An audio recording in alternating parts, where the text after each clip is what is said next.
ओम शांति। आज का रात्रि क्लास है 1 जून 1968।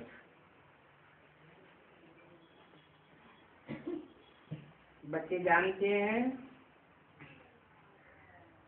कि 63 जन्म हम रहे हैं रावण राज्य में। अभी ये हमारा अंतिम जन्म है रावण राज्य का। अभी रावण राज्य से बदली होती है राम राज्य में।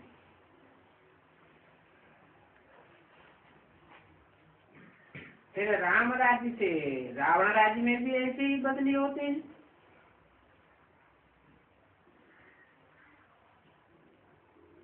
राम राज्य से रावण राज्य में बदली होती है तो वहाँ है गिरने की बात, और यहाँ रावण राज्य से राम राज्य में बदली होती है तो है करने की बात।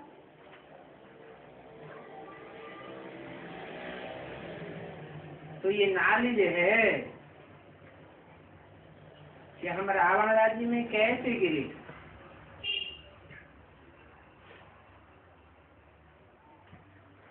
अनायास ही रावण राज्य में गए और पति तो हो पड़े।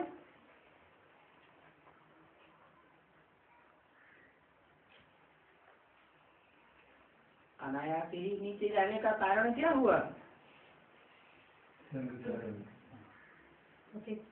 जैसे तराजू के 2 पलड़े होते हैं और उनमें वजन बराबर बराबर होता है,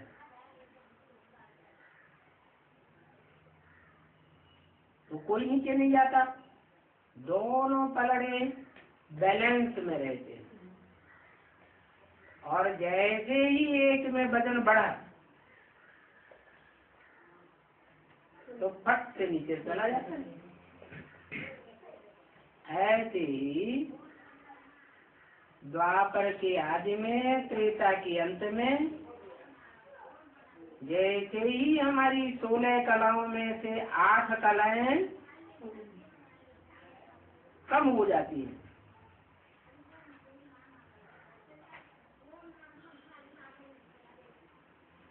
और आत्मा में कलाहीनता की बढ़ोतरी हो जाती है।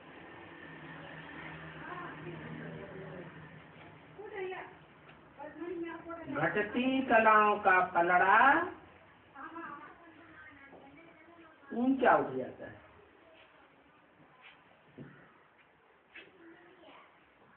कलाएं घट गई, बैलेंस बिगड़ गया, तो अनायास ही प्रकृति के 5 तत्वों का भी बैलेंस बिगड़ता है और आत्माओं का भी बैलेंस बिगड़ता है। अनायास ही नीचे आ गए। ये भी बच्चों को मालूम पड़ा है, और तिथि तारीख का भी मालूम पड़ा है।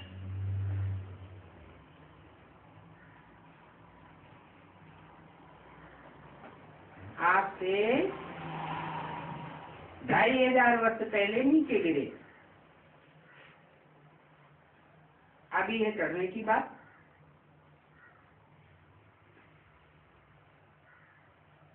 उतरते उतरते कलाहीनता आ गई। अभी एक जन्म में चढ़ना है। कलाहीन बनने में 63 जन्म लग गए।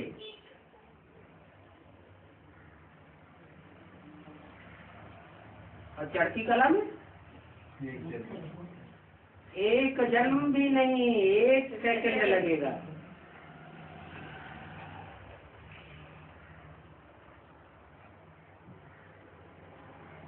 और कोई तकलीफ भी नहीं है चढ़ती कला में जाने के लिए। सिर्फ एक बात को याद करना है, जैसे यहाँ बैठे बैठे याद करते हो, तो बच्चों को स्वतंत्रता है, घूमते फिरते भी बाप को याद कर सकते हो। कितना भी पैदल करो, याद में कोई थकावट नहीं होगी। क्यों क्यों थकावट नहीं होगी? क्योंकि देहभान में रहते हैं तो देह को थकावट होती है। अपन को आत्मा समझेंगे तो थकावट भी महसूस नहीं होगी। घूमने का घूमना और याद किया, 2 घंटा सुबह शाम को घूमने जाओ, वो तो याद के लिए बहुत सहज है। और सारा दिन ज्ञान और योग में रहो। यहाँ बच्चे आते हैं तो यहाँ तो और कोई धंधा ही नहीं है, और बाहर जाते हैं तो घर में तो इतनी फुर्सत रहती नहीं। यहाँ तो कोई फिक्रात नहीं, धंधा रोड़ी आदि की, खान पान पकाने करने का कोई भी फुरना नहीं। कहाँ? बाबा के घर में। यहाँ बहुत अच्छा रिफ्रेश छू सकते हैं बच्चे।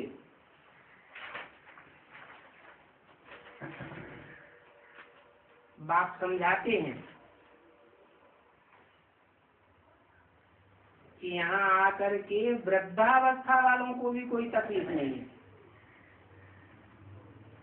30-66 की वाणी का दूसरा पेज।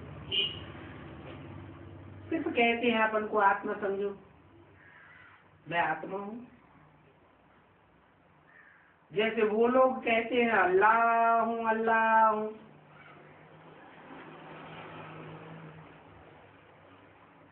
ऐसे तुम भी पक्का करो। आत्मा में ही संस्कार बढ़ते हैं। देवताई गुण भी चाहिए। देवताई गुण आ जाएंगे तो बहुत मीठे बनते जाएंगे, फिर आदत पड़ जाती है। और हर बात में अपन को मीठा बनाते रहो। थोड़ा बोलना, जाति बोलने की दरकार ही नहीं। भक्ति मार्ग में तो सारा दिन ट्रां ट्रां करते रहते, कितना शोरगुल हो जाता है, गीत ही गीत गाते रहते। बाबा गीत आदि पसंद नहीं करते हैं। क्यों?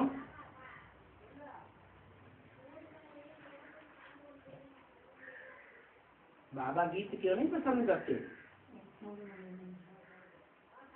क्योंकि जितना चिल्लाएंगे उतना देहभान में आते जाएंगे। और गीत तो भक्तिवान में बहुत गाए, रिजल्ट क्या हुआ? टाइम वेस्ट होता गया। तो ये गीत आदि सीखने से, गाने से अच्छा है कि याद में रहे।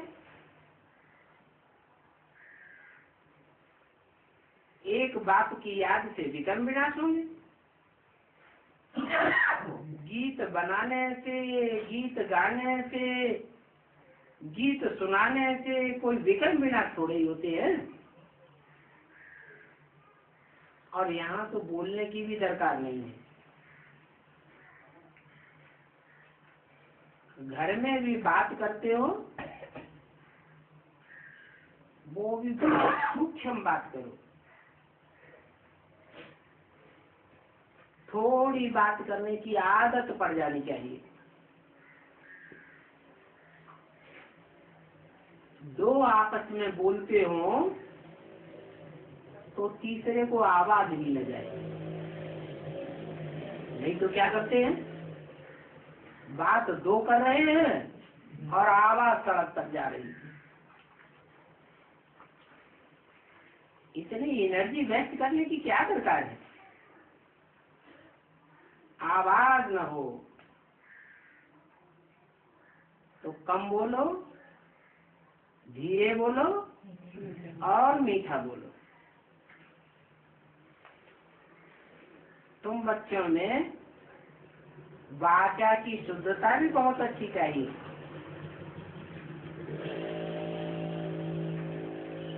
हर एक बात में शुद्धता चाहिए। कर्मेंद्रियों के कर्म में भी शुद्धता चाहिए, दृष्टि में भी शुद्धता चाहिए। मनसा के जो वाइब्रेशन निकले हैं वो भी बड़े शुद्ध होने चाहिए।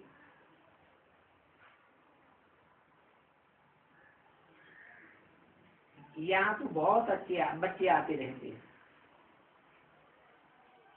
और भांति भांति के बच्चे आते हैं। कहाँ? मधुबन में बाबा के घर में भांति भांति के बच्चे आते रहते हैं। सबकी एक जैसी अवस्था तो होती नहीं है, इसलिए अभी यहाँ शांति नहीं हो सकती। और तुम्हारे अपने अपने घर में तो 2-4 ही रहते हैं। अगर शांति होगी तो जो भी आवेंगे कहेंगे यहाँ तो बहुत शांति है। कोई भी वहां से पास करेंगे तो उनके ऊपर शांति का प्रभाव पड़ेगा। तो तुम शांति सीखते हो कि कैसे हम जाति से जाति अशरीरी होकर के बैठे, शरीर से अलग हो जाए। फिर प्रैक्टिस करते करते शरीर छोड़ करके चले जाएंगे। न शरीर में ममत्व रहेगा, न शरीर के संबंधियों से ममत्व रहेगा, न शरीर के पदार्थों से ममत्व रहेगा। बिल्कुल शरीर में ममत्व नहीं होना चाहिए। बीमारी आदि होती है, उसमें भी घबराना नहीं चाहिए। समझना चाहिए कि हमारे 63 जन्मों का हिसाब किताब चुकता होता है। अभी हमारी आत्मा हल्की हो रही है, पाप भस्म होते हैं। ये हमारा अंतिम जन्म है। फिर जो आगे आने वाले जन्म है उनमें तो कुछ होगा ही नहीं।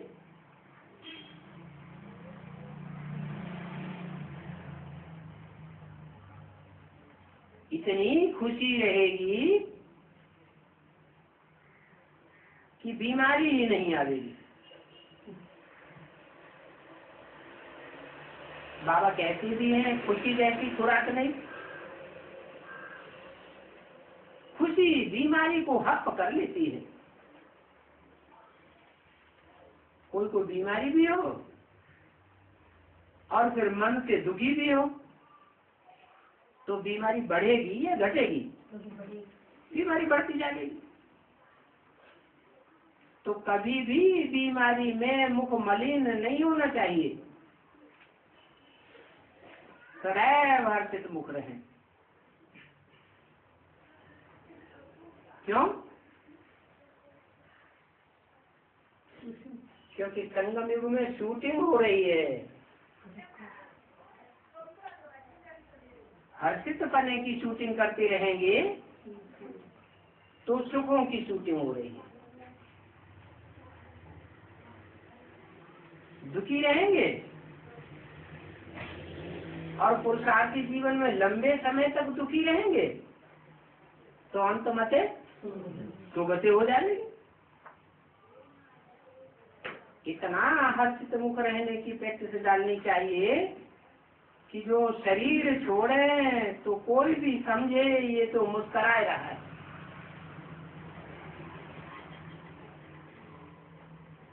पिछाड़ी में तुम बच्चों में बड़ी मुस्कुराहट रहेगी। समझेंगे कि अब हम जाते हैं शांति धाम, फिर आवेंगे हम अपने सुखधाम। सदैव मुस्कुराहट रहे, गुप्त खुशी रहती है। तो हर्षित मुख होना चाहिए, जोर से हंसने की बात नहीं है, परंतु मुख मुरझाया हुआ भी न हो। क्योंकि तुम बच्चों को तो बहुत बहुत ऊंच पद मिलता है बाप से, और ये कोई नई बात नहीं है। कल्प कल्प ऐसे ऊंच पद पाके आए हो, कल्प कल्प बाप से वर्षा लेते आए हो। अभी बाकी थोड़ा समय है। बाप कहते हैं तुम 63 जन्म विकारों में गिरे हो।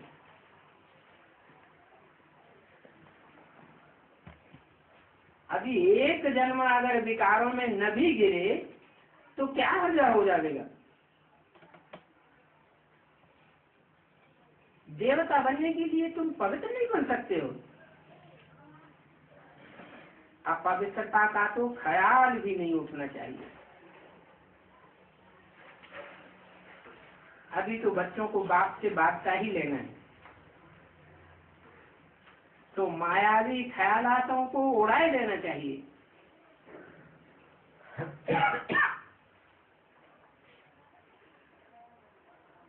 लड्डू नहीं बनना है, और धाकलेट का लड्डू भी नहीं, घी का लड्डू भी नहीं बनना चाहिए। हाथ पांव या कर्मेंद्रियां चंचल तब होती है जब शरीर पर दृष्टि जाती है। ऐसा कोई भी ख्यालात ना आए तब तुम लक्ष्मी नारायण बनो। संकल्प मात्र पर भी कंट्रोल हो जावे। हम पढ़ते हैं नई दुनिया विश्व के मालिक बनने के लिए, हम प्रिंस बनेंगे। सदैव इस निश्चय में रहो। बच्चों को तो बहुत बहुत खुशी होनी चाहिए। यहाँ कुछ भी जेवर आदि नहीं पहनने हैं, जेवर आदि की फुरना भी न रहे। यहाँ आते हो तो भला अपने जेवर आदि घर में ही छोड़ करके आओ। यहाँ तो कोई भी फुरना नहीं रहनी चाहिए। कोई भी चीज होगी तो याद आती रहेगी। कोई के पास 4-6 जूतियां होती हैं तो जूतियों में ही बुद्धि जाती रहेगी। नहीं होगा तो याद भी नहीं पड़ेगा। फूल ही पहनते हैं, ये भी निभागों की निशानी है। फूल क्या है?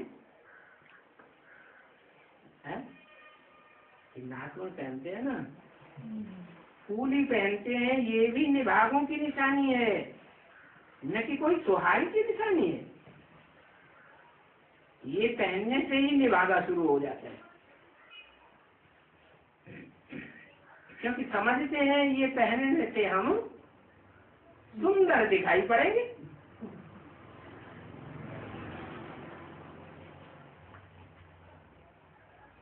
ये फूली नहीं थी तो कुमारी थी, सौभाग्यवती थी। बच्चे समझते हैं भारत अभी 100% निभागा है। मनुष्य थोड़ा ही जानते हैं कि अभी हमारे पर राहु की दशा है। तुमको तो याद है पहले हम बृहस्पति की दशा में थे, तब हम विश्व के मालिक थे। तो बृहस्पति की दशा और कहाँ राहु की दशा, क्या अंतर है?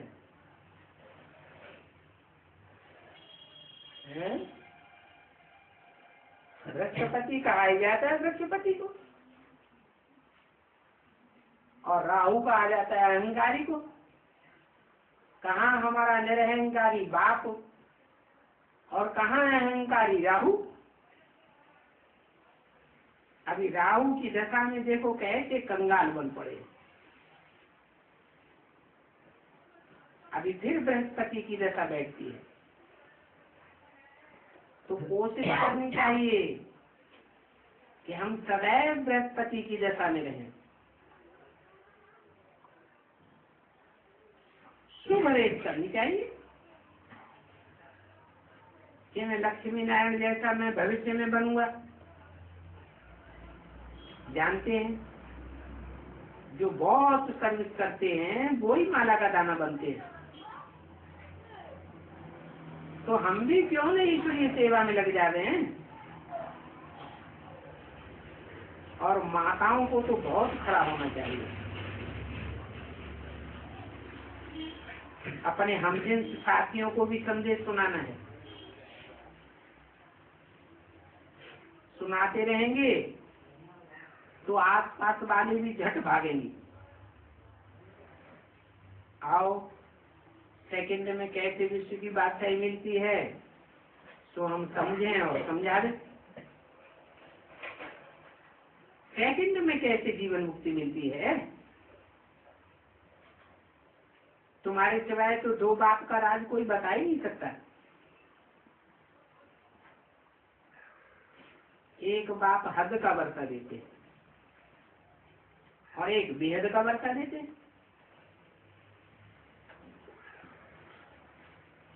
अब किसकी बुद्धि में भी नहीं होगा। ये दो बापों की बात तो बहुत बड़ी बात है। अभी बेहद का पाप कहते हैं मुझे याद करो तो तुम्हारे पाप कर्म भस्म हो जाएंगे। बेहद के बाप को याद करने से पाप कर्म भस्म हो जाएंगे और हद के बाप को याद करने से पाप कर्म भस्म नहीं होंगे। क्या कारण। बेहद का बाप तो आत्माओं का बाप है। जो आत्माओं का बाप है वो तो जन्म मरण के चक्र में ही नहीं आता। वो तो सदा शिव है। कभी भी उसके ऊपर कोई कट करने का सवाल ही नहीं है। वो तो विश्व का मालिक बनाने वाला है। तो तुम बहुतों की सर्विस घर बैठे भी कर सकती हो। घर बैठे बैठे याद की यात्रा करा सकती हो। वो ब्राह्मण धक्के खिलाते रहते हैं। तुमको तो सभी की बुद्धि का ताला खोलने का है। तो आगे आगे चलते जाओ। तुम्हारे लिए तो बहुत अच्छा है कि तुम कुछ भी पढ़ी लिखी नहीं हो। बाप बताते हैं ये शास्त्रादि तो कुछ भी काम नहीं आवेंगे और न ये नाविल्स काम में आवेंगे।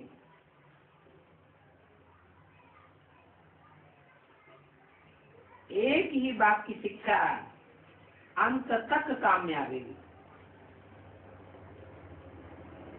इस शिक्षा का वजन बहुत भारी है।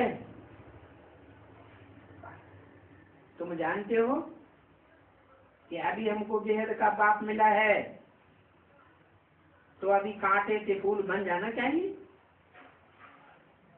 हम फूल बनते हैं इतनी खुशी होनी चाहिए। माया के राज्य में तो बकरियां रीढ़ बन जाते हैं। वो क्या करती हैं।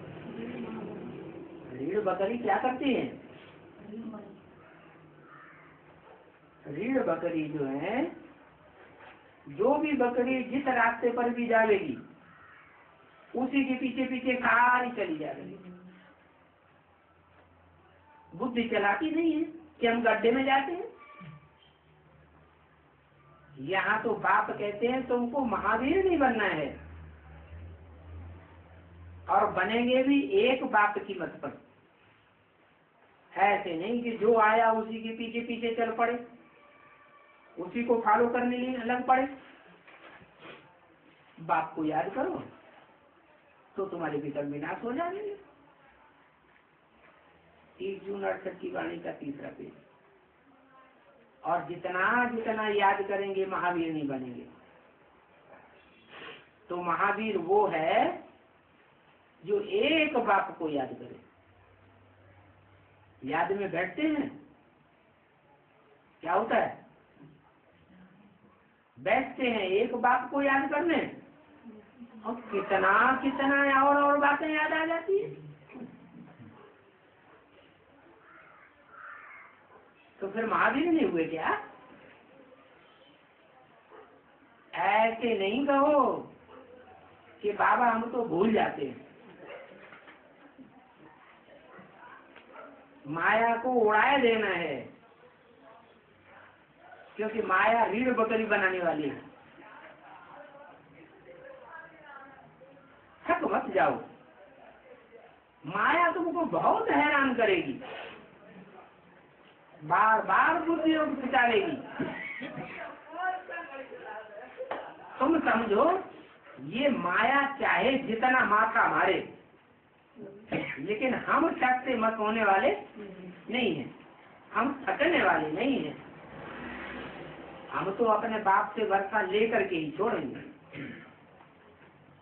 तो देखो बाबा कुछ भी मेहनत नहीं देते हैं,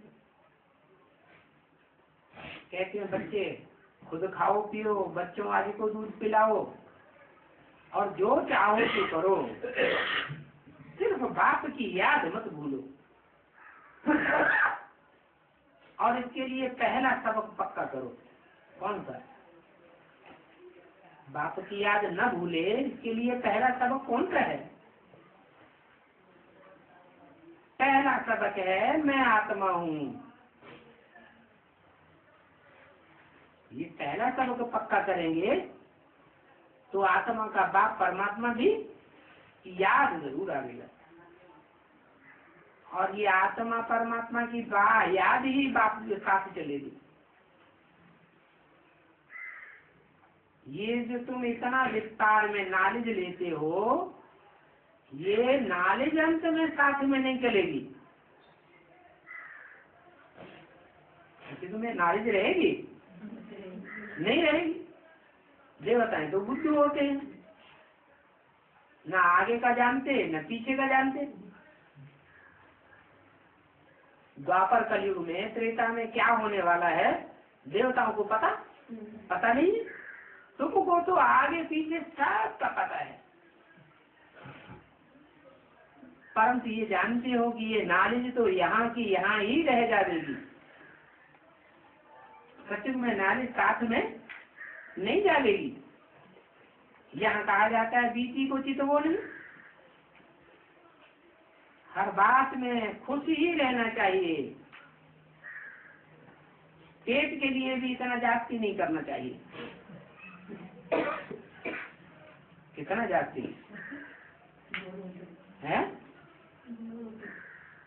कि बैंक बैलेंस इकट्ठा ही करते रहे, प्रॉपर्टी बढ़ाते ही रहे। ये प्रॉपर्टी, ये बैंक बैलेंस, ये सब यहाँ खलास हो जाएगा। पेट को क्या चाहिए? 2 रोटी। 2 रोटी सुखाला मिलता रहे तो पुरुषार्थ चलता रहेगा। पुरुषार्थ के लिए क्या चाहिए? तो 2 रोटी मिलती रहे, पुरुषार्थ चालू रहेगा। तो क्यों नहीं इस धंधे धोरी में माथा मारने से हम अपने बाप को याद करें? वो अच्छा है।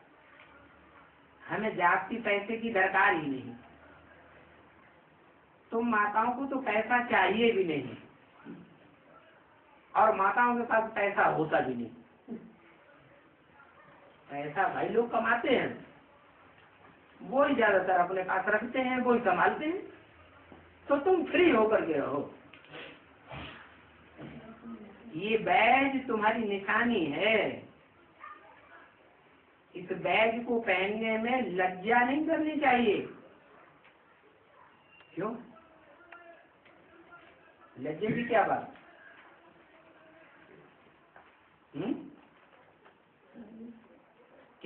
बैज में दो तरह का बैज हो गया, एक जड़ बैज और एक चैतन्य आत्माएं सदैव बुद्धि रूपी पाकिट में पड़ी रहे। तीन मूर्तियां जिनके द्वारा संसार का कल्याण होता है। जो शिव की तीन मूर्तियां हैं जिनके कारण शिव को त्रिमूर्ति शिव कहा जाता है, वो कैसे नई दुनिया की स्थापना, पुरानी दुनिया का विनाश और नई दुनिया की पालना का कार्य इस संसार में करती हैं, संगम युग में प्रत्यक्ष होती हैं, ये तुम्हारी बुद्धि में सदैव नॉलेज पड़ी रहे। लज्जा इसलिए नहीं होनी चाहिए कि देखो इनकी माँ का पार्ट कैसा है?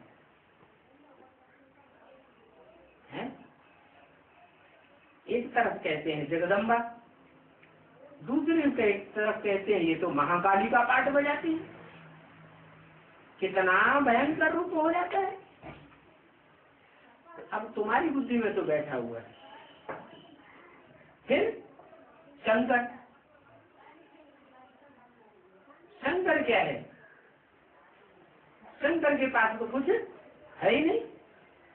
जो भक्ति मार्ग में भी मानते हैं कि जो शंकर की उपासना करते हैं वो भी लंगोटिया बन जाते हैं। शंकर के पास भी कुछ भी नहीं और शंकर के भक्तों के पास भी कुछ नहीं रहता है स्थूल में। तो देखो तुम्हारे पास कुछ भी नहीं होगा, सब ईश्वरीय सेवा में लगाए देंगे तो तुमको बहुत कुछ मिल जाएगा। इन मूर्तियों के कृष्ण को समझाने में लज्जा नहीं करनी चाहिए। तुम्हारा बुद्धि रूपी घड़ा भरा हुआ होगा तो तुम किसको भी झट इसका राज समझा सकेंगे। ये बेहद का पाप है, ये बेहद का वर्षा देते हैं। हल्का मकान महल मानियों का धन संपत्ति का वर्षा नहीं देते हैं। और ये भगवान बापा इस समय सृष्टि पर आते जरूर हैं, प्रत्यक्ष भी होते हैं। ये हमारा बाबा है, इन द्वारा हमको यह लक्ष्मी नारायण का पद देते हैं।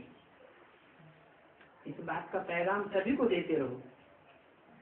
ट्रेन में बैठे हो तो भी तुम सभी को पैगाम दो, ऐसे ऐसे सर्विस करो तब तुमको बहुत खुशी होगी।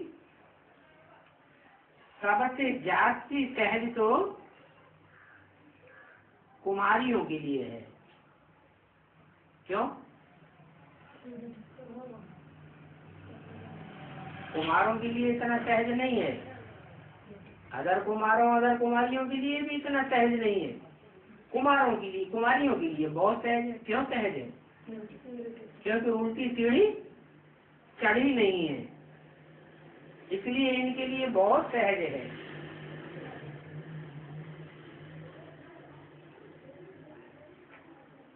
कुमारियां कहीं भी जाकर के सर्विस कर सकती है, सिर्फ माता साथ में हो। कुमारी है तलवार ज्ञान की और माता है ढाल। तलवार निहत्थी होगी, ढाल नहीं होगी तो वार हो जाएगा। तो ढाल और तलवार सदैव साथ साथ रहे, ऐसे सर्विस करो तो तुमको बहुत खुशी होगी। ट्रेन में भी चढ़े हो तो एक डब्बे में सर्विस करो, फिर उतरो, फिर दूसरे डब्बे में चढ़ो। बताते रहो हमारा भारत कितना साहूकार था, हम क्या थे। अभी समझते हो, जब हमको बाप मिला है तब हमें समझ मिली है कि हम क्या थे। माया ने हमको कितना नीचे गिराया। ये माया रूपी रावण है ना, बहुत धोखेबाज है। कब से आया? द्वैतवादी युग जब द्वापर आया तब से ये रावण आया। इन बातों को सुनाने वाली भी आत्मा है, सुनने वाली भी आत्मा है। ये बात भी पक्का ध्यान में रखो। अच्छा, बच्चों को गुड नाइट। और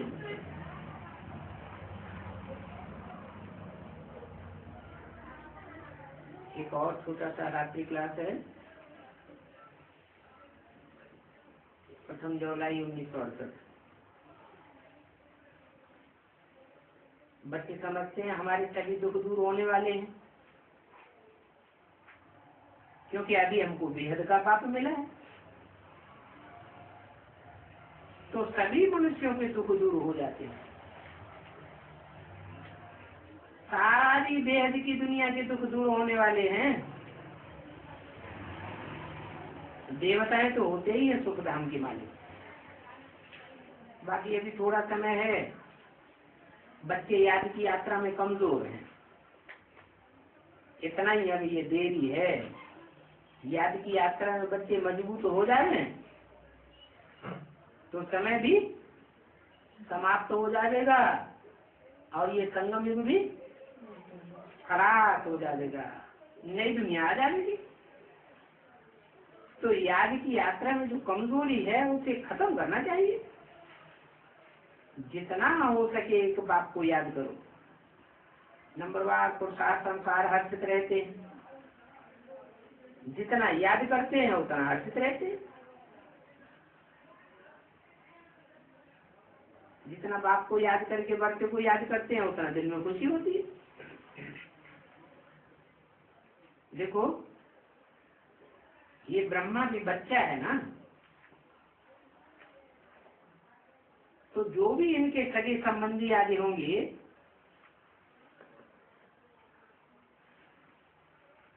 वह कोई भी जन्मों में इनकी प्रजा होगी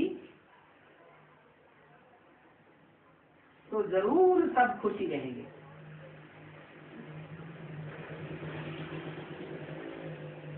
तब इनको दुखी देखा क्या? लक्ष्मी नारायण को कब दुखी देखा? इनका चित्र का कैसा दिखाया जाता है? सदैव अंकित मुख। तो यथा राजा रानी तथा प्रजा एवर हैप्पी बन जाते हैं ना। और माताएं तो और ही खुश होती हैं।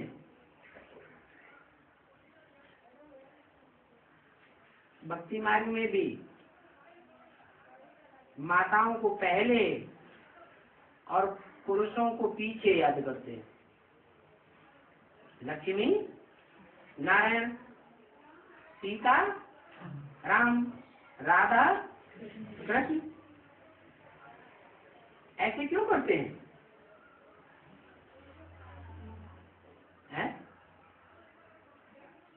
जरूर माताओं ने आगे बढ़कर के काम किया है। तो बाप भी माताओं को लकब देते हैं क्या? स्वर्ग के गेट माताएं ही खोलेंगी।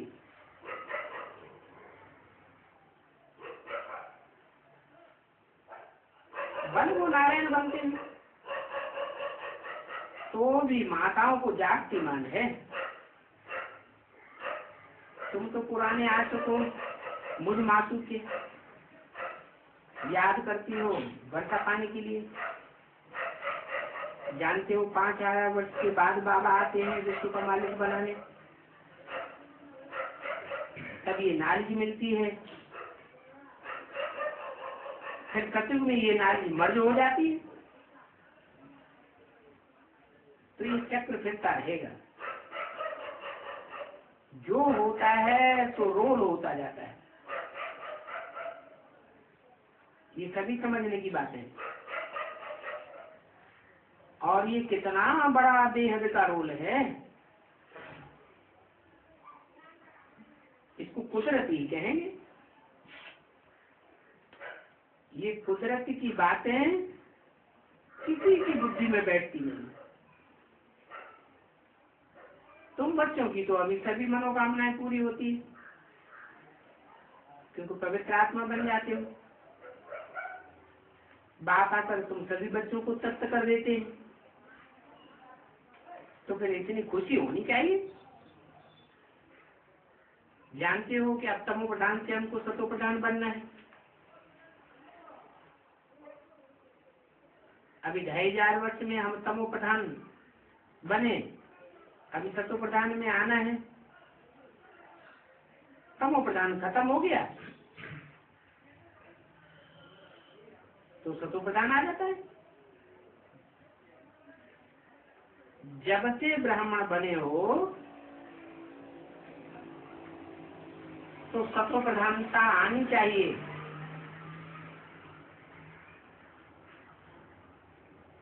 तमो से सतो में आना तो है ना। और चढ़ते चढ़ते सतो प्रधान तक पहुंचना जरूरी है। अरे बच्चे जानते हैं हम सतो थे, फिर कैसे सीढ़ी उतरे। अभी जितना जितना सतो प्रधान बनते जाएंगे तुम अमरपुरी में आ जाएंगे। एक होती है हद की अमरपुरी और यहाँ संगम युग में है बेहद की अमरपुरी। कैसे? अमर माने न मरने वाले। या तो तुम बाप के बच्चे बने हो, अगर बाप को भूल गए और दुनियावी रास्ते पकड़ लिए तो मरा हुआ कहेंगे या जिंदा कहेंगे? ये तो मरे हुए। तो सदैव निश्चय बुद्धि विजय से बन करके रहना चाहिए। परंतु बीच में माया की लड़ाई भी आ जाती है।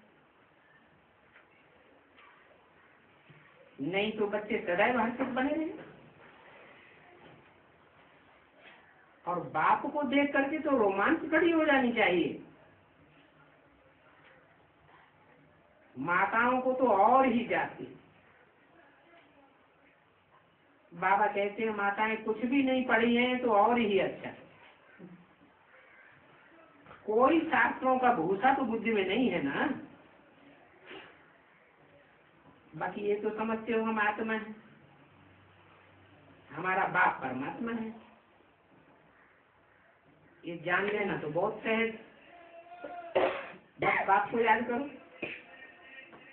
एक बार चक्र को समझ लिया फिर भले विलायत चले जाओ। क्या वहां सर्विस करते रहो। जितनी सेवा करते रहेंगे उतना मुस्बत बनता रहेगा। दैवी गुण भी धारण करने।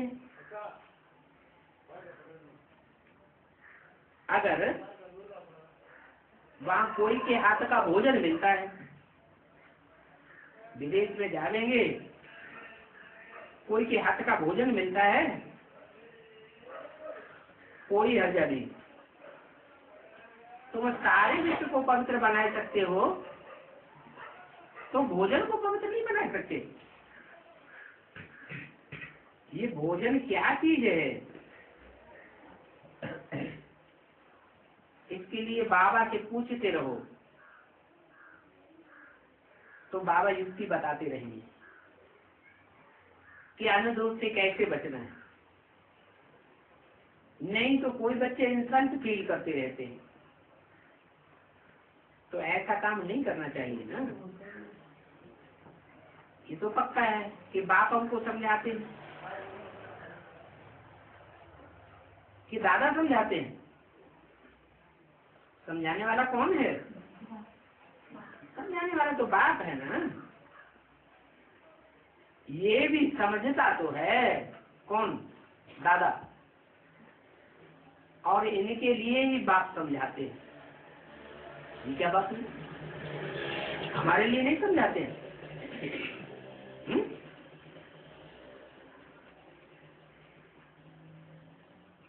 बाप दादा के लिए ही समझाते हैं,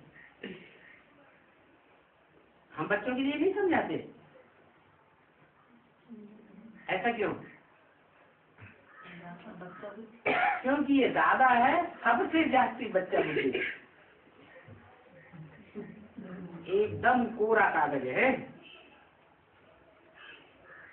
हालांकि ये समझता भी है, जानता है कि मेरे लिए ही बाप समझाते हैं, इनके बहुत जन्मों के अंत में मैं प्रवेश करता हूँ। रस तो चाहिए ना। तो बच्चों को सदैव शिव बाबा को याद करके मिलना है, इनको याद नहीं आना चाहिए। भाटी भी पहननी है तो इनकी याद नहीं आनी चाहिए, किसकी याद आए? हैं? शरीर तो एक ही है, रथ एक ही है, लेकिन आत्मा कौन सी याद आए? शिव की आत्मा याद आए, जो सदा शिव है।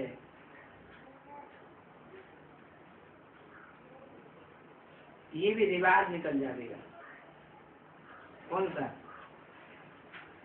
बाकी आदि पहनने का रिवाज भी आगे चल करके ब्राह्मणों की दुनिया में खलास हो जाएगा। क्यों? ऐसा क्यों होगा? हाँ? क्योंकि आगे चल करके ढेर के ढेर बच्चे हो जाएंगे, तो फिर बाकी पहनते रहेंगे। तो आगे चल करके देखना क्या होता है। अच्छा, बच्चों को गुड नाइट।